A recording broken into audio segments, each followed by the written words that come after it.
Thank you so much. आप जितने भी मीडिया कर्मी हैं, दिल से धन्यवाद आप सबको कि आप लोग हमारे कोई भी चीज़ को आप इतना हाइप देते हो, हमें प्यार करते हो, भोजपुरी से आप सबका लगाव है, उसके लिए आप खुद के लिए एक ताली बजाइए।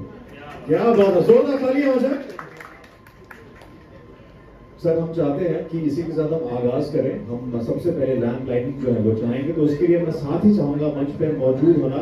सबसे पहले हमारे साथ जो बहुत इम्पोर्टेंट लोग हैं जिन्होंने इस फिल्म को स्टार्टिंग से लेके एंडिंग तक बनाया है, captain of the ship, director ladies and gentleman Parag Patil ji का मंच पे अभिनंदन हो जाए जोरदार तालियों के साथ।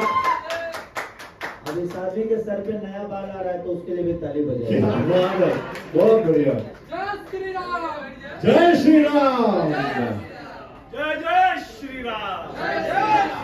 क्या बात है। अब श्री राम जी का नाम लिया तो ऐसे में लक्ष्मण जी का नाम लेना तो बनता ही है। तो जिन्होंने इस फिल्म में लक्ष्मण का किरदार प्ले किया है, राहुल शर्मा, अभिनंदन आपका मंच पे जोरदार तालियां हो जाए इनके लिए। और इसी के साथ लेडीज एंड जेंटलमैन मंच को बुलाना चाहूंगा वीपी सारेगामा म्यूजिक कार्तिक खन्ना जी को, जोरदार तालियां हो जाए इनके लिए। The man who made it possible.